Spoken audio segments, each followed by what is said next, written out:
episode of Educational. I'm Roy. I'm Terry. So we are the podcast that's chronicling our journey through aging as well as our parents, trying to, make it easier for those that come after us. If you're struggling with an aging parent, of course, we have a lot of great guests that can help us with answers, give us some things to look at. We're trying to think about things that, we just don't know versus trying to solve some problems that keep us all up at night. We, not only do we talk about our journey, but we have professionals in their field on from time to time, and today's no different. Terry, you want to introduce Merriwether? Mark Merriwether Vorderbrugen, Ph.D., grew up in the wilds of Minnesota where his parents and grandparents utilized the amazing wild foods and medicinal plants found in local woods, fields, and lakes. The oneness with nature that Dr. Vorderbrugen has known since childhood is the foundation of who he is today. He has a master's in medicinal chemistry. His PhD is in physical and organic chemistry. He is the author of The Idiot's Guide to Foraging. He's nationally recognized foraging and herbalist instructor and creator of Foraging Texas. And I could go on and on and on. But I want you to jump in here. I want to jump into all this. You left off. You left off Medicine Man. And I am so sorry. That's the one that. Yes, and he is the chemist, herbal formulator for Medicine Man Plant Company. Yep. Yeah. Merriwether, thank you for being here. We're so happy to have you. We had you as a guest on our nutrition show, and today it's exciting that we're going to talk about the aging factor in foraging. Yes, and as I'm, approaching old age, it's been something near and dear to my own heart and my own health. So Yeah, thanks so much. And I guess when we talked about this and when we talked to you earlier, it just never really dawned on me about how good this would be, for this show. But I think what sparked it was you've got a new blood pressure mix that's coming out pretty soon. And so I thought, probably what a lot of us need. Yeah, so the blood pressure pill, it's actually available now from medicinemanplantco.com and via Amazon. So, and like I said, the whole thing is ancient plants for modern issues.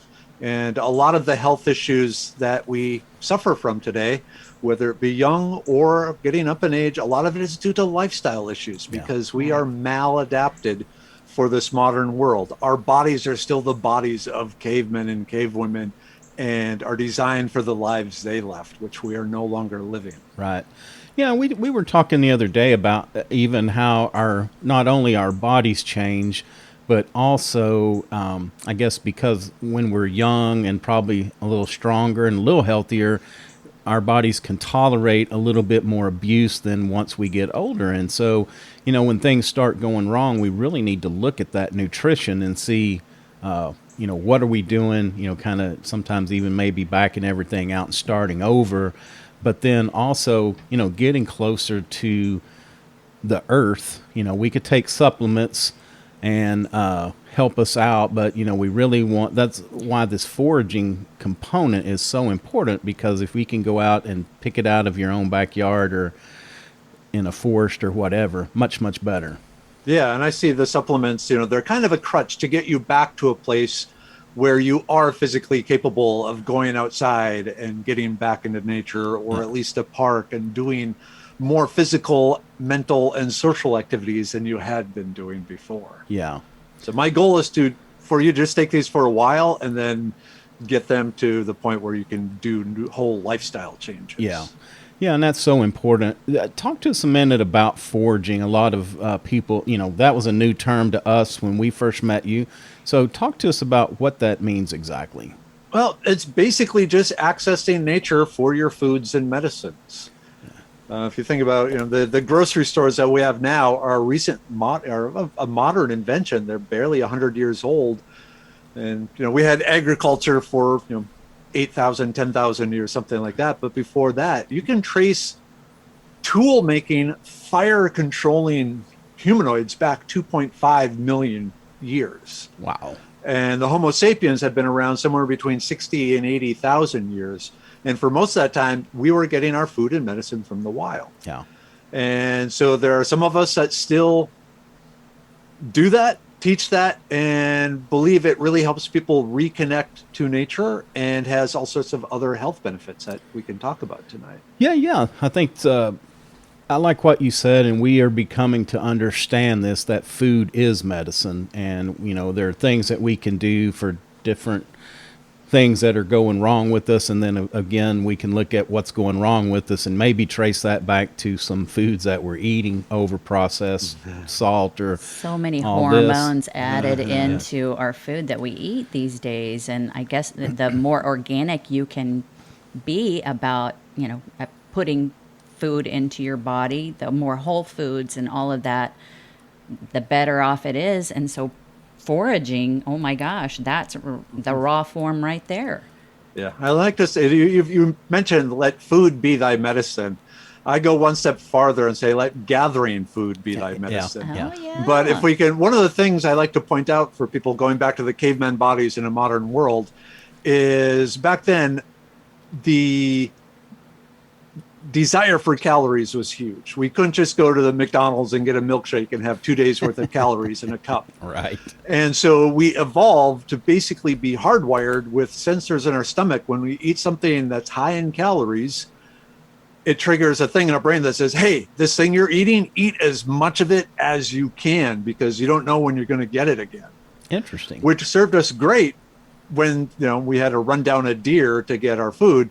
But Right. now you take a sip of a Coke and suddenly your body goes to this thing. Oh, you need more of this. Yeah, I was going to say, suddenly I you do that with realize you pull up, chocolate. polish off a 64-ounce thing of Coke, and now you Yeah. get the sugar and you're feeling like crap. Yeah. But it's because your body is hardwired telling you to do that. And so it takes some different self-control and some different, coping mechanisms to override that signals. Yeah. Yet somebody we were talking to lately said that it takes about, everybody says it takes different times to get over a bad habit, or just like withdrawals from sugar and things like that. Somebody was saying that it was like 72 hours if you can kind of gauge that. I don't know. Have you heard that? I, like you, I've heard different numbers. Yeah. 10 days, 10 weeks, Yeah. 10 years. I don't know. It can be tough. I did it Yeah. with carbs the first time I was told to cut carbs out, and it was about a good 3 or 4 day headache. It was terrible, and but I don't think people realize that that's a drug. Just Yeah. like sugar, yeah. it's addictive like a drug, and it's tough to get off. Yeah. Another thing that I think that's cool about foraging is that actually means that you calling Grubhub not considered foraging. So, Unless they're foraging for you, but that's kind of no, that defeats the purpose. yeah. So the Yeah. foraging actually ties the healthy plants back to actually having to get out to walk to find them, bending over to pick them up. It's all the exercise that we need, or movement that we need as well. Yeah, exactly. It's like Pallades in the woods, in the wild. You're bending, you're stretching, you're climbing, you're reaching. Occasionally, you're running like hell. Yeah. So, it's an overall physical exercise. And along with that, there's some really key things that occur that people don't even realize, but have been studied and proven. And we're going to go sideways for a second. We're going Okay. to pop over to Japan. Okay.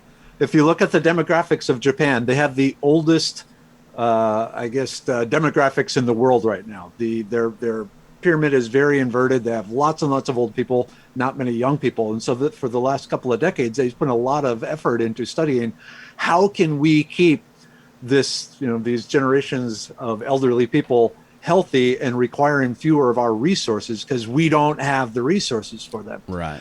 And one of the most fascinating things that came up was the more time that people spend walking on uneven ground outside, the overall their health is. And you go, why does walking on uneven ground help? And it goes back to evolution. So we did not evolve on flat floors and flat pavement. We evolved walking on slippery, rocky, trippy sort of things. And so our brain is designed to be constantly sensing what we're walking on and adjusting our body. Okay, so what effect does this have? Well, that constant sensing and adjusting the body, that is exercise for the brain. that it is good as doing Sudoku or puzzles or anything like that. It is exercise. Anytime you're using the brain, well and strongly, it is exercising the brain, which holds off dementia and all that sort of thing. So it keeps the brain strong and sharp, walking on uneven ground. Another thing it does is it helps with your overall sense of balance. Yeah. And so you can handle slightly more slippery surfaces. One of the big issues as you get older, like over the age of 70 or so, if you fall and break a hip, that's practically a death sentence. Exactly. And so by having improved sense of balance from walking on uneven, loose, gravel and rocks and things like that, slippery mud, that improved sense of balance sticks with you. Yeah. And you're less likely to break a hip. And then the last thing, you are getting a good workout on your core muscles while you're out there walking around. And just the core muscle exercise. And there's a real good correlation between core muscle strength and overall health. And just, again, helping support the balance, helping support breathing, deep breathing, posture. Also walking around, you are getting the lymph and the blood flowing, so you're going to have less problems with the blood pooling in areas. You're getting the blood delivering the immune system all over. So just walking around on uneven ground helps a lot. Yeah, and there's also That the makes evidence about lowering stress. So we kind of feel. And I do that, if I'm working on a problem and I get stuck or just, get a little frustrated because it's not coming to me. Writing is another one that, I can get 3 or 4 good paragraphs and then it's like, what am I trying to say here?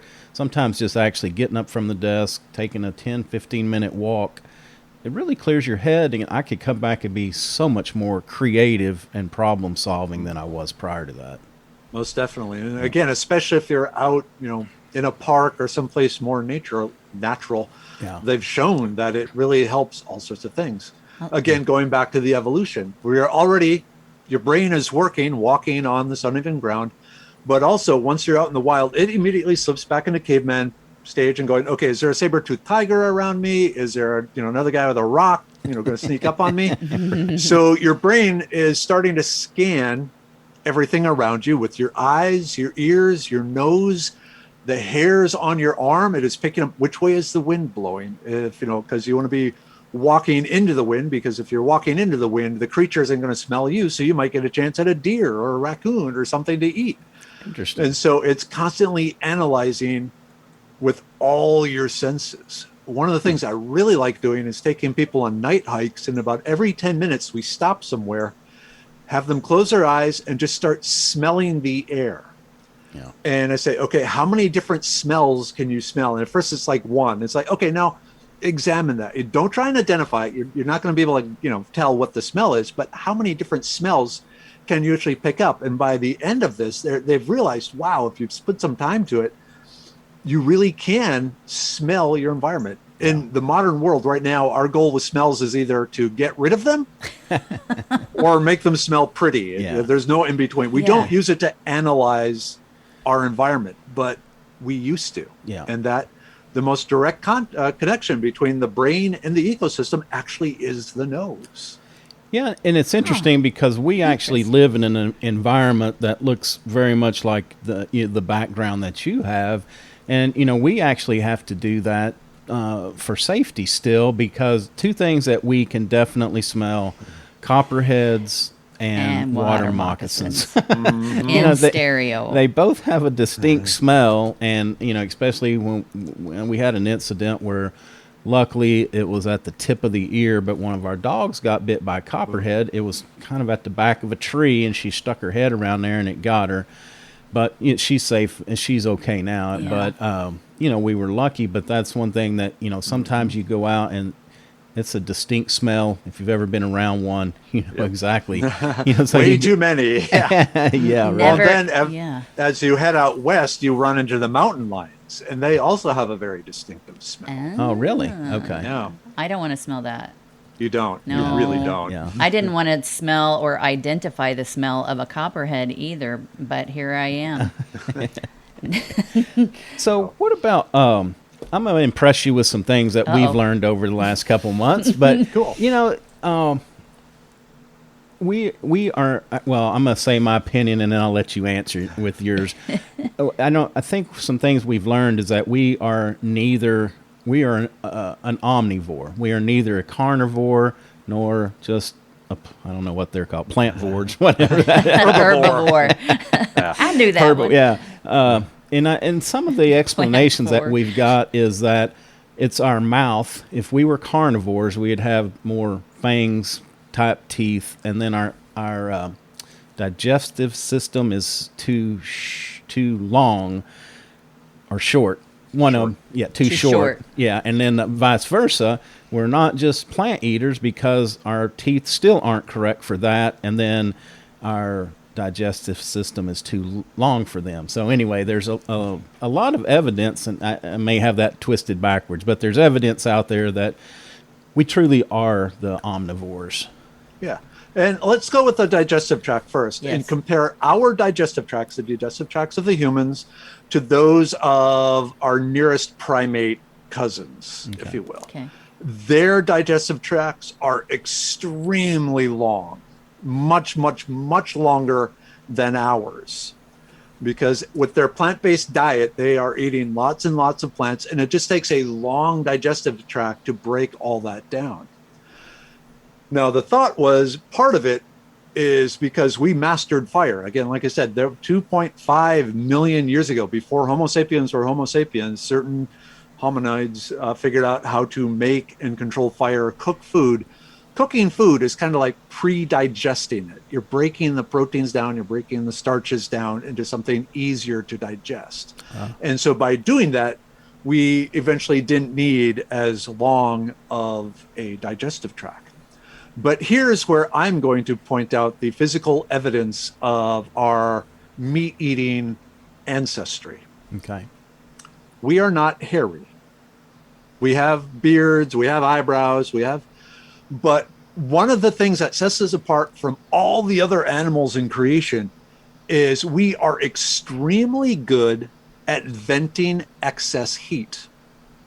Okay. We do not have a layer of fur trapping the heat in.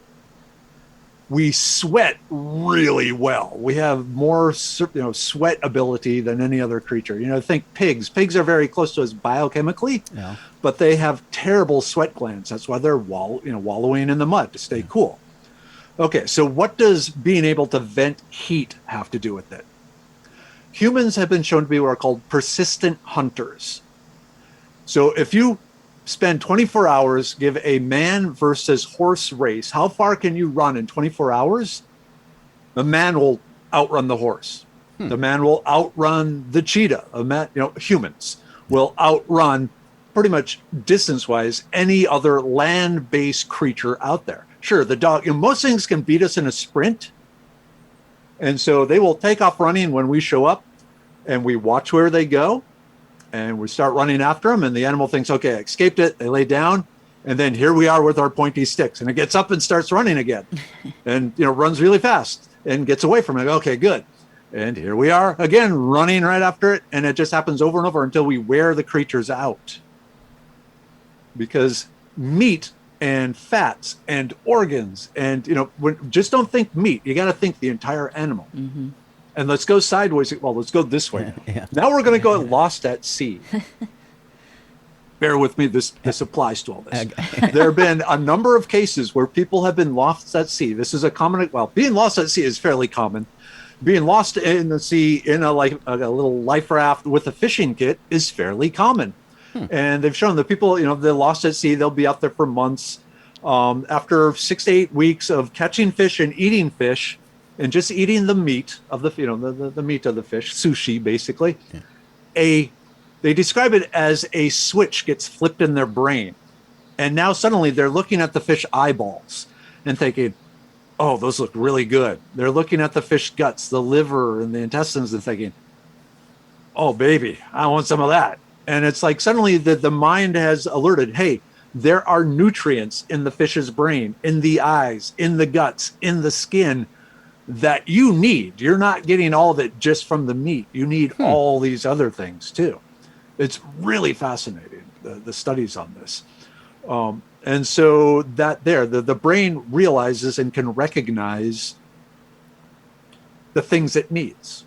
And a lot of this goes back to the olfactory organs, the nose being able to, we are amazingly good, way better at analyzing our ecosystem, our environment than we give ourselves credit for, because we don't have to anymore. Yeah.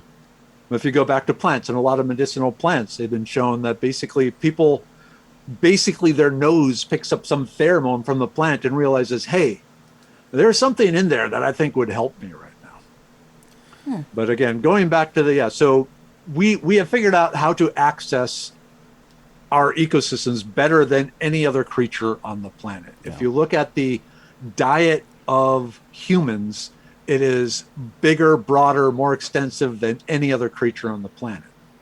Whether it be diving 30 feet down into the bottom of the ocean and getting mollusks, or climbing 40 feet up into the trees to get nuts, or running down rabbits because we can, we eat. Yeah. Yeah. So let's take some of this knowledge. I'm still stuck on fish brains. Don't knock it till you tried it. Okay. Well, I'll try it. one more thing I was going to talk before we switch gears, but milk is that we are the only mammals that drink other mammals' milk. You don't have a cat, do you? No. So I grew up, my grandfather had a dairy farm, and one of my uncles had a dairy farm, and there was a couple of cats there, and they would wait, and he would squirt, the milk directly from the cow into the cat's mouth. I've heard this argument before, the cow's milk is only designed for baby calves and nothing else should be consuming it. Okay, so what was cow meat evolved to feed? Don't think of it as the calf's food. Think of it as fats, proteins, the stuff you need, the things that our body says, hey, I can use that. If anything, we were the ones smart enough to figure out we can access, cow, goat, pigeon, that sort of milk, because it was another good source of fats. Yeah. That's what I was going to say is I think it gets back to the high volume of calories that, I think early man found, probably goat milk first, but goat milk, cow milk, that it was actually, it's probably cow milk first. Oh, was it? Yeah. That they could access that milk for this huge calorie intake, for survival until they could get their next protein.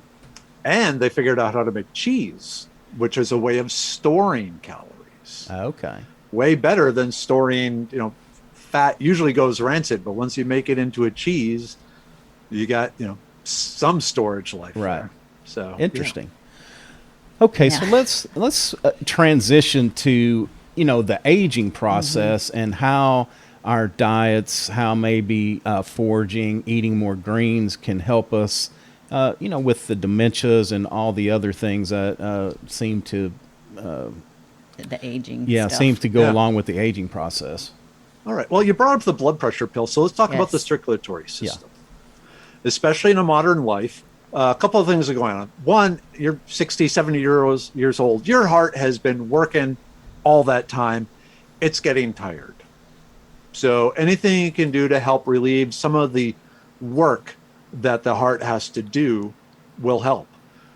So one of the best ways of doing that is making your blood vessels bigger. Okay, so how do you make bigger blood vessels? Well, in the body, there is a naturally occurring compound called nitric oxide. And what it is basically, think of it as Valium for blood vessels. It is a relaxer, a dilator, and it normally, like the blood vessels are kind of held tightly.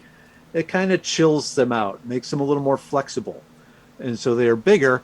So now they have a bigger diameter, so the heart doesn't have to pump as hard to get the same amount of blood through them.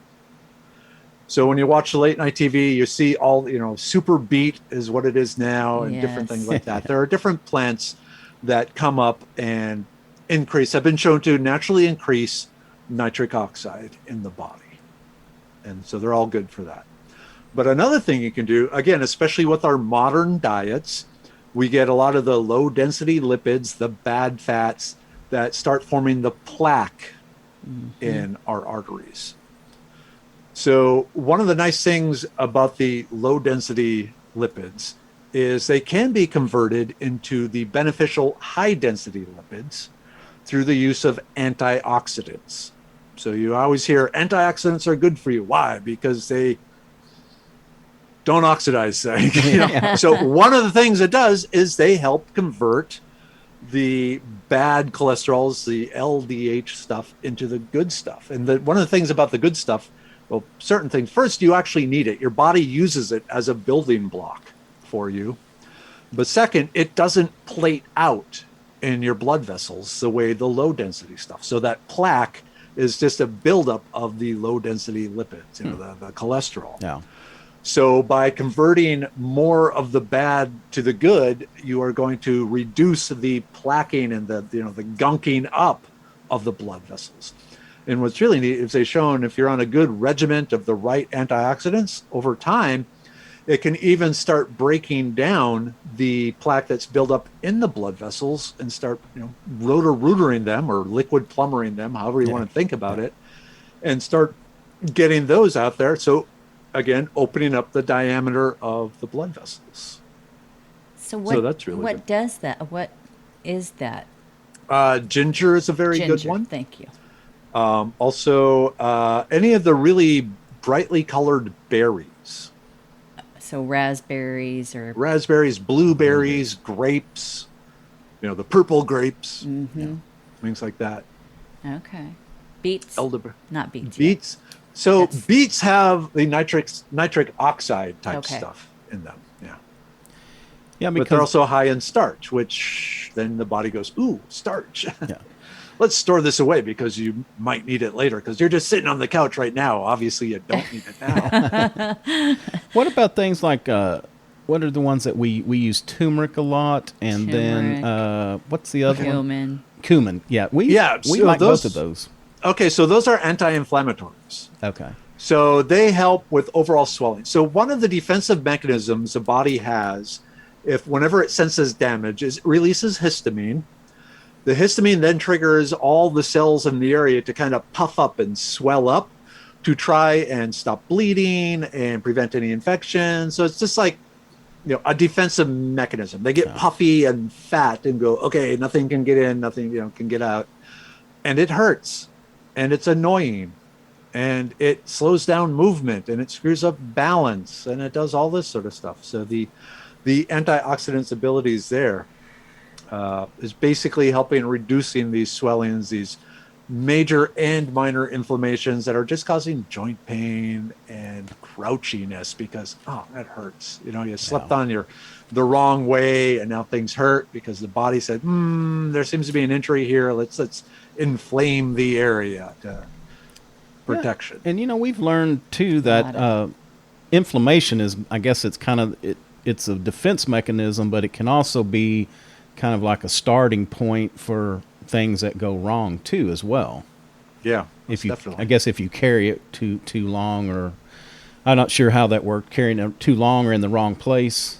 Yeah. Well, so one of the things that the inflammation does, it's also the histamine. It is a trigger molecule for sort of systems like the immune system, for one. And so it tells the immune system, there's bad guys there, go check it out. And then the immune system goes in and starts looking around.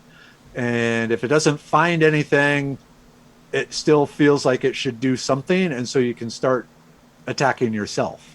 Okay. And that's where you start getting the damage. And, like rheumatoid arthritis, a lot of autoimmune diseases. It's the body can no longer tell or consider certain cells and tissue in the body to be the enemy and starts attacking them.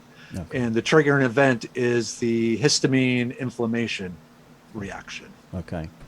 The something else is allergies. I have seemed to, my allergies didn't come on until adulthood anyway, and then now it's gotten worse. But I feel like a lot of it, I haven't got it checked out, but I feel like a lot of it is food based. Do we tend to develop these allergies to food?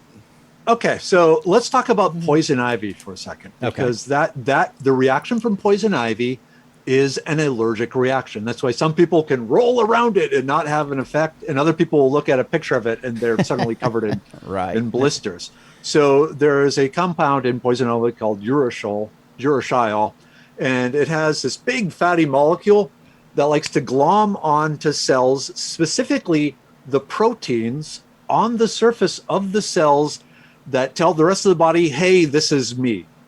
So it's this little flag, flaying in there that says, hey, I'm you, don't attack me. Well, this poison ivy stuff kind of gloms onto it. So now the immune system is looking for not you.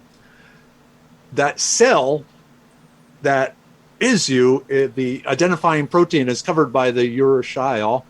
And so the body goes, wait, that cell's an enemy. And it kind of finds all sorts of lumps on the surface to make antibodies too, and starts attacking that.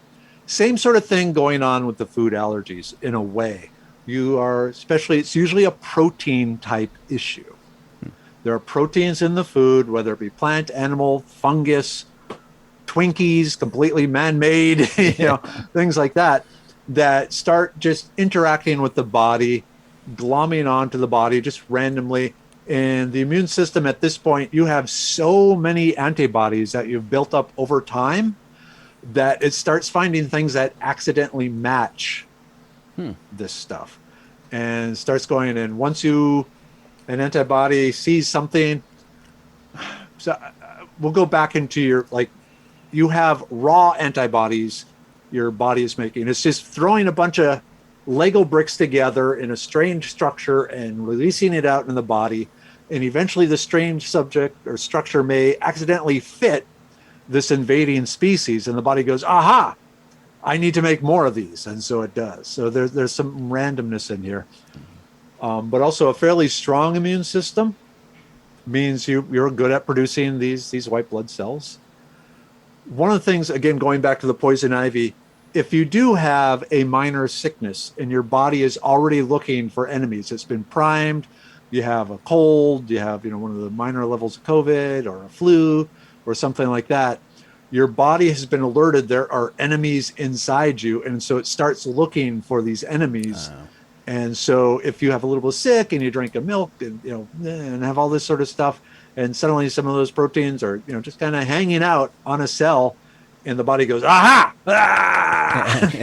Yeah. and forevermore. Yeah. Because now it says that I've decided that is the enemy. Interesting. Okay. Yeah, that makes I get that now, Will because you say that again? Just like you did. Okay, so No. your body, there's the protein hanging out there, and the body really, hey, that's not me. Ah!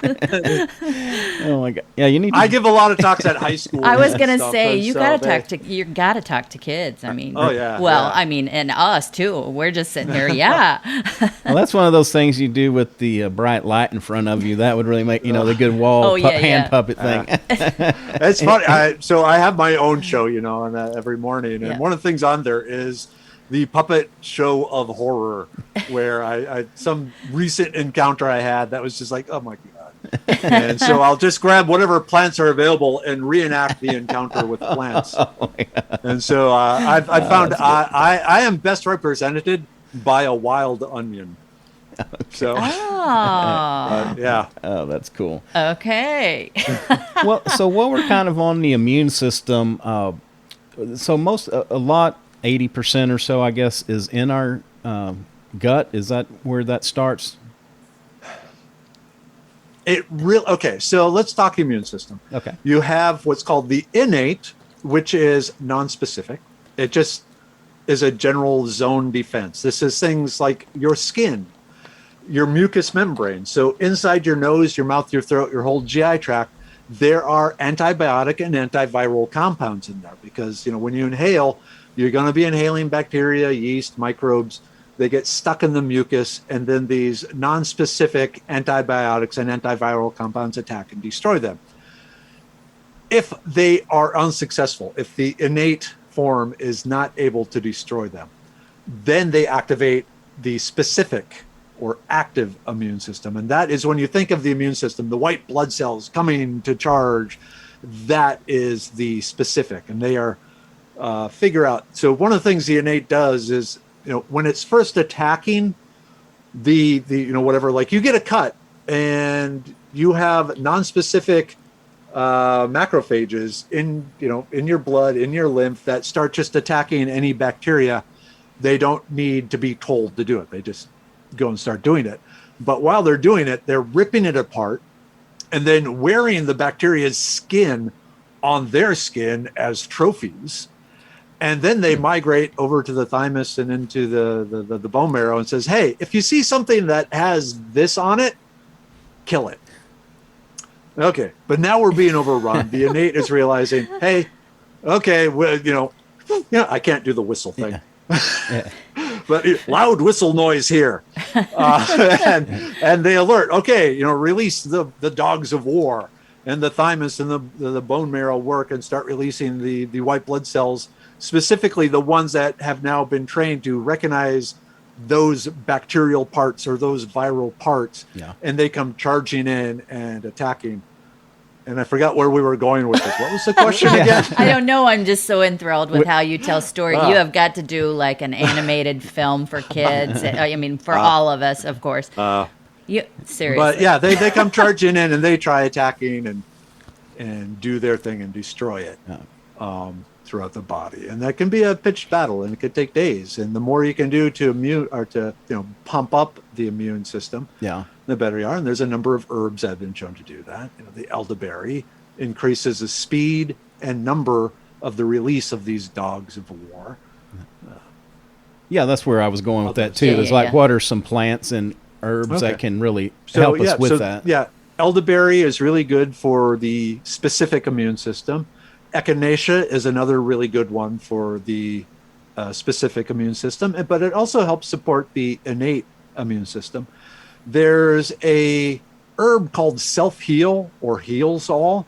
It's in the mint family. It's found all over the world, and every culture that found it realized, oh heck, this is good for everything. If you just Google PubMed, PUBMED, self-heal, or the scientific name Prunella vulgaris, PubMed is the medical database created by the U.S. government of all the scientific research articles that are available on everything. I mean, tens of thousands of things. Interesting. But if you look up, so PubMed, Prunella vulgaris, or self-heal, or heals all, it's all the same plant. And medicinal, you find out, hey, it helps with colorectal cancer. Hey, it helps against viruses. Hey, it helps against bacteria. Hey, it helps with this cancer and that cancer and this cancer, and all these sort of things. And my understanding of the mechanism in the case of bacteria and virus. All right, puppet show again. Okay, so you have a cell, and on the cell, it has these proteins. We are talking, like here's the flag one that says I'm friend. They got other proteins. So the viruses come along and they can fasten on to a particular protein on the surface. So like with the COVID virus, it fastens on to proteins that are specific to the CE2 cells, which are a type of tissue mainly found in the lungs and other parts of the body. But there's a protein on the surface that this COVID can glom onto. Now, once it's glommed onto, it basically merges through the cellular membrane into the cell. Once it enters, there's an extra step. This is kids' puppet show. Yeah. But it gets in there, its protein coat opens up and releases its RNA, which is the messenger RNA, and the body just says, hey, RNA, what does it do? Because our cellular nuclei are kind of like guys going, hey, there's a big red button there. What does it do? Press. Women are generally a little smarter than that, but guys go. Well. So anyway, so the body goes, well, RNA, that's instructions. I got to use this to make something. And what it makes is more COVID virus. And so it just keeps making more and more COVID virus until the COVID virus fills up the cell ruptures, and all this new COVID virus goes out and starts attacking other CE2 cells. Oh, wow. Okay, but going back to the original step where you have the COVID virus, binding onto that initial protein, it still then has to merge into the cell. And to do that, there's some different wiggliness going on and so forth. It has to do some stuff. Well, in self-heal and some other herbs, they've found that they basically have compounds that will glom on to the virus protein coat and lock it into shape. So now it can't do the wiggle. Okay. So it's just Ah. glommed up and it's sitting there. And now what happens is you got the other, we're going to switch fingers here. I need more puppets. Okay. So we got the cell with the virus on the protein. The immune system comes along and says, hey, this isn't right. And it says, hey, yo, killer T cells, come over here. Killer T cells come over, inject poison into the cell, killing it.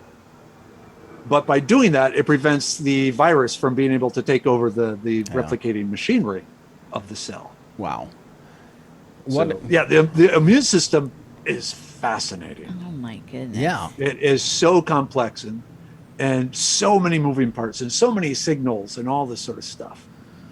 It's wow. Yeah, that's really cool. I mean, because then you have to Yeah. multiply that times all the cells and how much of this activity, which gets back to sleeping, drinking water, taking care of vitamin ourselves. D, magnesium, Yeah. yep.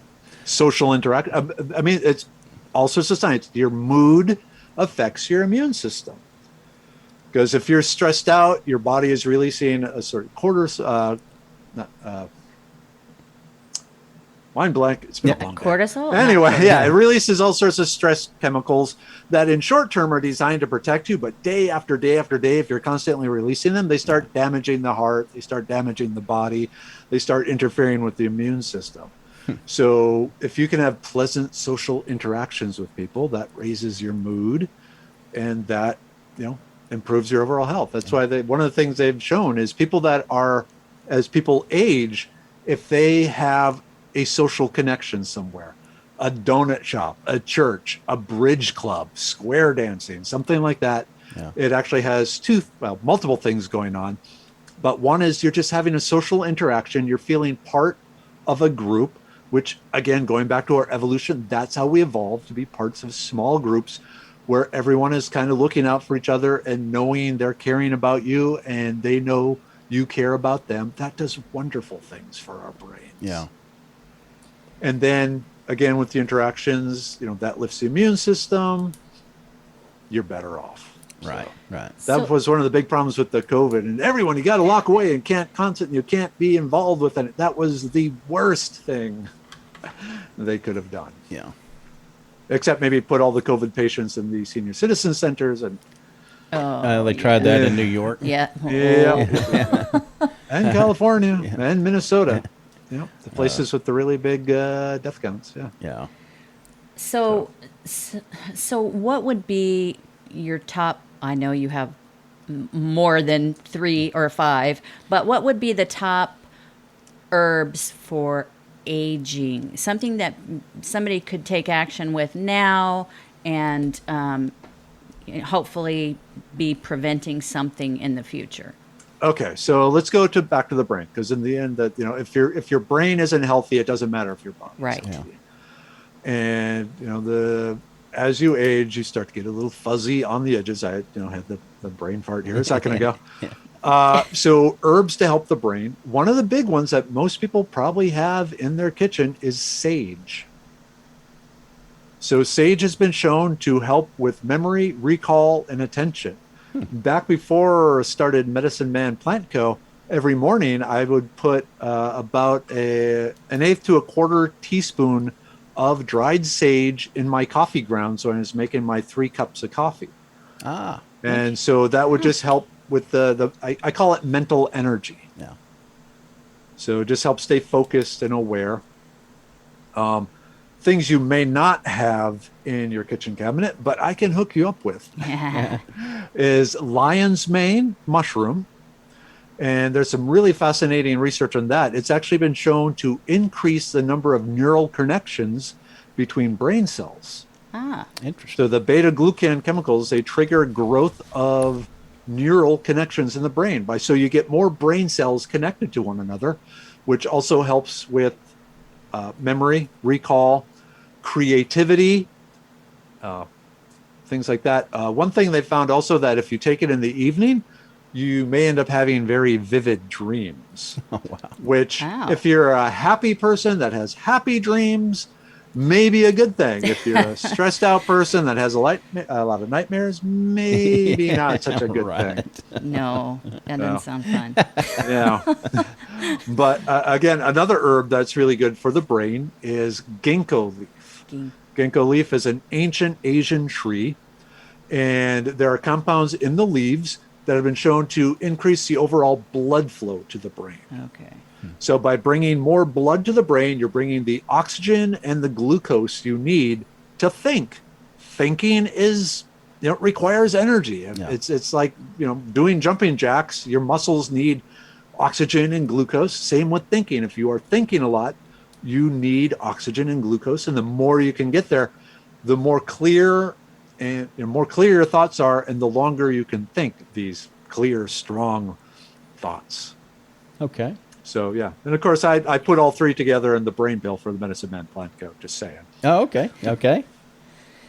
And then the other thing you mentioned is the cardiovascular system. Oh, yes. And so for there, one of the traditional heart plants is hawthorn. And hawthorn, it's a common berry found in the old world, the new world, all around the world, really. And one of the things it does, it's basically what's called a beta blocker. If you take blood pressure medications, a lot of times one of the things they start you with is something like propranolol, which is a beta blocker. Without going into the chemistry and all the science, basically one of the things it does is it reduces the influence of adrenaline and other stress compounds on the heart that make it beat harder. Yeah. And in our modern lives, people are stressed out, so their heart is, cranking away harder than it needs to work. So by having the hawthorn, that kind of makes the heart, what? Let's just chill here. I mean, if you need the heart to beat faster, it will beat faster. If you suddenly are in this, square dancing or, disco or something like that, Yeah. away you go. Your heart will pick up. But at the resting level, it chills it out some. Another thing, rosella, hibiscus. You might have heard of like hibiscus tea, and it's good for your heart. Yeah, it is, because it's one of those nitric oxide producers that causes your blood vessels to go, whoa, I'm bigger now.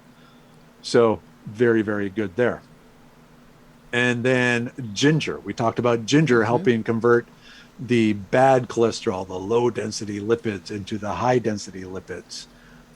Ginger has all sorts of amazing antioxidants in it that help break apart, or break down the low density lipids. Also digestive aid, anti-nausea, all sorts of side benefits there too that help with some of the other ailments of aging.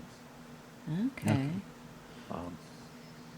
Throw me a health issue and I'll tell you the herb.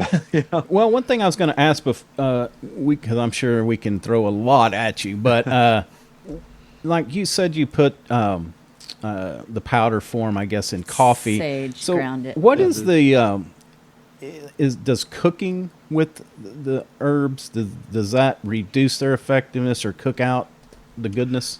No. So that's a common misconception that if you cook food, you remove all the nutrients.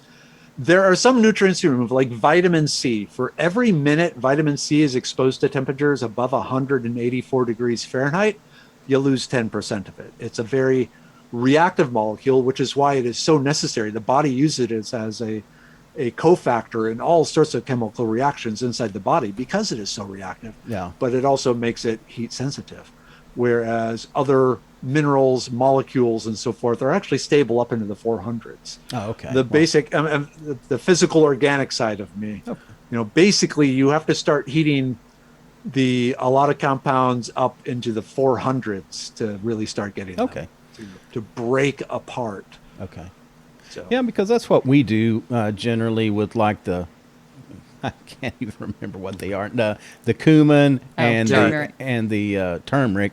We cook a lot with that. I mean, I like the taste. It's got a really. I think it's the cumin that's probably more spicy, but I like the taste of it. And so anyway, that's good that we're not breaking that down because here's so many things we don't know. And but now here's a question. Oh, go ahead. With the turmeric, are you also taking some black pepper? No.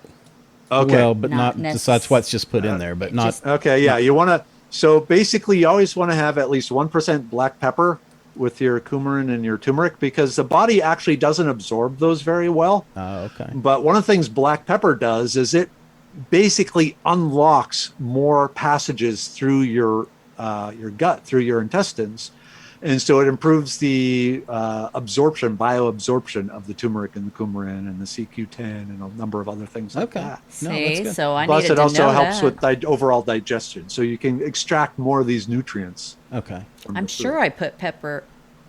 I'm sure I put pepper Put a little with pepper it. on there, yeah. But just Yeah. accidentally doing that, Yeah. maybe. And it doesn't take much. Like I said, 1%. Okay. If you- Well, I'm gonna be sure to do it now.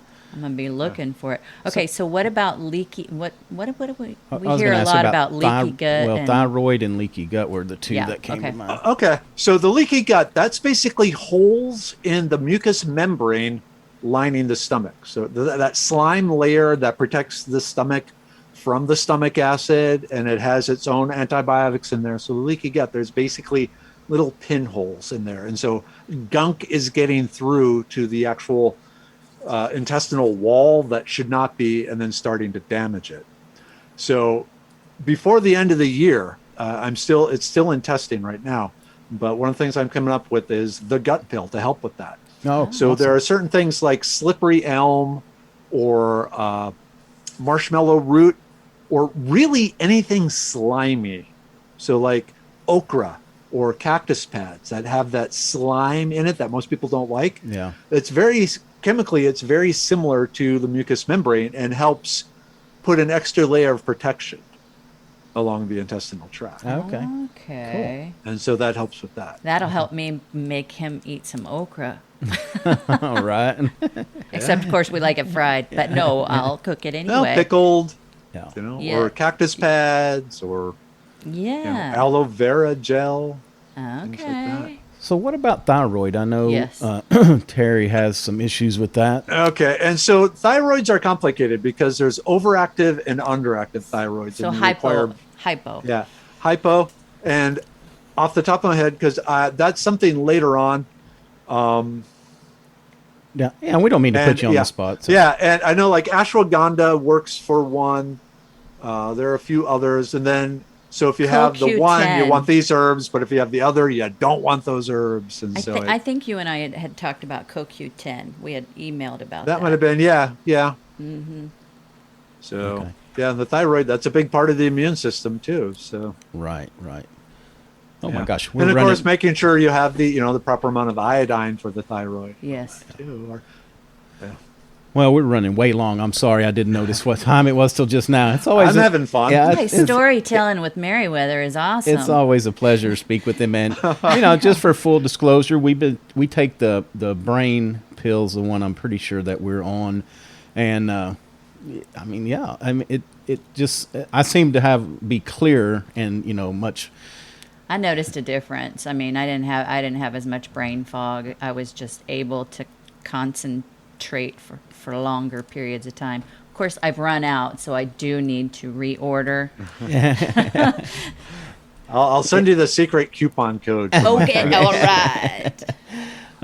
Well, the other thing, I guess, tell us, if you don't mind, we'll kind of end with this. Tell us a little bit about your process. I know that this is your life and you put a lot of care into this versus, I don't want to minimize the scientific creation of anything, but I could go back and, my degree's in finance, and I could go down in the basement and cook me up a little something and call it, say it's really good for you, but the being reputable, how everything.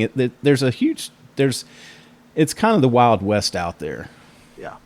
Okay. Thank you. This is actually a great subject to talk about. Okay.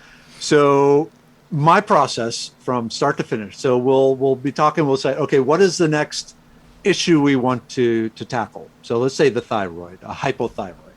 I'll start by looking at all the different herbal remedies that mankind has been using to treat that for the last, humans 83,000 generations, and looking at them and say, okay, and getting a big list, and then going through, one of the big things is what are its side effects? Because herbs have side effects. And are there side effects I have to worry about? Are there dosage issues? Are there interactions with modern compounds, modern medicines that people are on? And from that, I get a list of herbs that I say, okay, now we're not going to mess with those. Those are not for just someone popping pills. They are something you would need the actual hands-on guidance by an herbalist with. So we'll not use those. Okay, now we have these. So now I bring forth my scientific background, my medicinal chemistry, my physical organic chemistry, and say, what is the science on these? Is there enough science behind these plants for these issues to say, yes?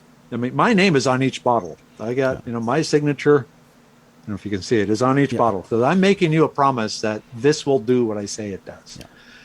And I base that on the science. So I pick the herbs that have science, and I try and find, well, the next step then is, okay, how much do I need? Can I get enough of these plants in 3 or 4 capsules to actually have the benefit to someone? Right. I aim for someone between the average American between 165 and 200 pounds. How many, will it take 12 capsules? Okay, we're not doing that. Can we get it down to 3 or 4 capsules? So then, are these herbs commercially available? Okay, good. Where are they available from? US, Europe? Okay, good. So now I have a toll manufacturer that does, medication, prescription drugs, all this sort of thing too, but they also have lines dedicated to these herbal things. So I send them the formula and say, okay, this is what I want to make. How much is it going to cost? And they will send me a price. And then if it works out, it's something I think the market can handle, they will send me a bunch of they'll make me samples. They'll make me about 10 bottles worth, which I then go to my fans and say, okay, who has gut issues? Who has blood pressure issues? And I'll say, okay, I need you to try this for 2-3 weeks, report back to me. And, do you get the results? Like with the gut pill, I sent it out the first formulation. People liked it. They said, yeah, it really helped. I felt better. My stomach was causing less problems. Yeah, it was good. But in the back of my mind, I was going, okay, you're saying it's good, but you're not saying, wow, it changed my life. So I reformulated and sending the new ones out. And now hopefully I'll get the, wow, it really changed my life sort of effect. Okay, so now we have the formula. And now the toll manufacturer, they're the ones that actually procure the herbs, the mushrooms, and I have trust issues. I have serious trust issues when it comes to someone making something for me. And so they get the herbs in, and then the first step is I have it sent out to a third party to get tested genetically for fillers and gunk that's not supposed to be in there, like sawdust and, crap like that. Heavy metal testing, pesticide testing, herbicide testing, bacterial and viral contamination. So before they are allowed to blend it, it needs to pass those tests. Okay, so now they got it, they blend it, they put it in the capsules, and okay, now send it out again. Because you never know, something might have been left, something, someone skipped on the cleaning, whatever. So it goes through all those testing again. Once it passes those, then it gets put in the bottles, labels, sealed, all that. And then they send 3 more bottles out because there was another manufacturing step in there. So they send the 3 bottles out, get those tested again, third party, all the 5 things again. Okay, we're good. All right, ship it. So that's one of the things. It is a premier product. It undergoes immense paranoid testing to make sure at no step does it get contaminated. Yeah. I put it in glass bottles to avoid it leaching anything from plastic. Yeah. Plus the glass is more recyclable and all that sort of thing. And then a lot of people, after the bottle is empty, they'll take it and they'll put their other stuff in there, or they'll put their kitchen herbs in it. There's a whole craft thing now of reusing the Medicine Man bottles because they're pretty. They are. They're cool. And the labels are cool as well. They really are. Yeah. They're the new mason jar, the modern mason jar. Maybe people will use it like that. Oh, there, yeah, We and got that's Avery's. you know Yeah, that's yeah, one yeah. one reason that you know, number one, we like having you on the show, but also why we use your product, because we trust the science, and we trust the process, and I think that's something you have to be so careful these days, because you need to make sure what you're getting. Let's Yeah, put it so that way. many things are added in, and we have no idea until we start. Yeah. Years later when we start coming down with things, it's like, wait, Yeah. what Yeah, and happened? I have 20 plus years in the chemistry business, formulating products, first for the oil field, then consumer goods, and finally Medicine Man. And the companies I work for, they always had toll manufacturers making it. And one of the things I learned very quickly is don't trust any of them. Yeah. Right. Test, test, test, test, test. Yeah. And that just, yeah. Well, that's awesome. Well, thanks so much again for taking time, for being so gracious and giving us so much time. It's good. We love talking to you, and the puppet story. Oh my God, that is so fun. yeah. I mean, I couldn't. It speak. embarrassed my kids when I give talks at their class. Oh, please show them this too. All right. I love it. So, what is a habit or tool, something that you use every day that you feel adds a lot of value? Walking, Okay. going for a walk at night, before going to bed and stuff, just getting out there, and just there's a 2 mile path up and down the sidewalk. I'm lucky. I'm in a safe area where I can walk. Yeah. And there's nature, and doing the smelling thing. Awesome. And that more than just getting outside in nature, Yeah. letting all your senses do what they were designed to do, because that's going to help every part of you. And when you're walking by somebody's yard, if you're on the sidewalk, do you like forage in people's Oh, yard? hell yeah, they all know me. know you. Oh, they They don't mind basically him. have a thing with all the neighbors that I'll keep their yard free of weeds. You don't put anything down that will poison you. Yeah. And it works out great. You know, one thing too on the walking, I used to walk a lot with headphones, and now I've tried to quit doing that, because I really feel like that sense of hearing, listening to the pleasantries out there, and we're so lucky where we live that when we go walking, it's always an adventure to see this or see that. The other cool thing about getting out is things change every day. If you pay close enough attention, it's just Yes. not the same. Not the same. Yeah. Even where the sun is coming up and going down, you Yeah. realize Yes. it really, it's really fascinating. Yeah. It's like time-lapse photography. Everyone loves seeing those, the mushroom growing. Yeah, It's- Yeah. If you're out walking every day, it's the same thing, but your whole neighborhood. It's awesome. Yeah, and where we live, I didn't realize this till a few years ago, but we could really tell the pitch of the earth, because in the wintertime, the sun is coming through a window on the side of the house, and in the deep summer, it's coming through a window on the total opposite side. And it's just amazing, the little, I knew that it changed a little. I never knew exactly how much, but it's lot. really a lot. Yeah, right. Yeah. Right, It's more than 45 degrees Yeah. or so. really. Yeah. All right, Merriwether. Well, tell people how they can reach out, get a hold of you, get a hold of Medicine Man. Yeah, so for the medicinal plant side, that would be the medicinemanplantco.com. On there also on Facebook, Medicine Man Plant Co. Facebook, Instagram, Plant Co.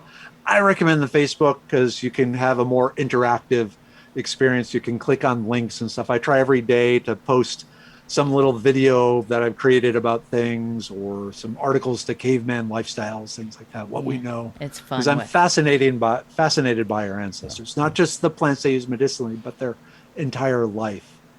So there's that, medicinemanplantco.com. And then more on the edible plant side, foragingtexas.com and Foraging Texas on the Facebook. And again, all sorts of stuff there. I've kind of separated. I do, if you want the food, you follow the Foraging Texas. If you want the medicine, you follow the medicine. Okay. And I guess you probably had to stop as we came through COVID, but are you still doing some of the demonstrations where you get out and take groups walking? Yep. In fact, this Friday I will be in Dripping Springs. Oh, nice. Outside Austin. So yeah, in the morning I am teaching foraging and wilderness survival to a summer camp. And then in the afternoon, I'm doing a Zoom presentation and then a walkabout for the library. But yeah, now that we're entering September, things are cooling down in Texas. Yeah.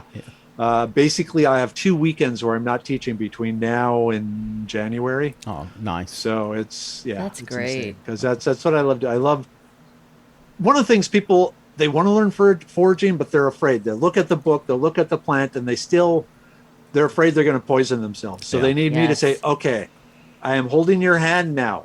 This is really, you've properly identified it, or I'll show them the structural features they need to properly identify the plant and get them over that initial hump.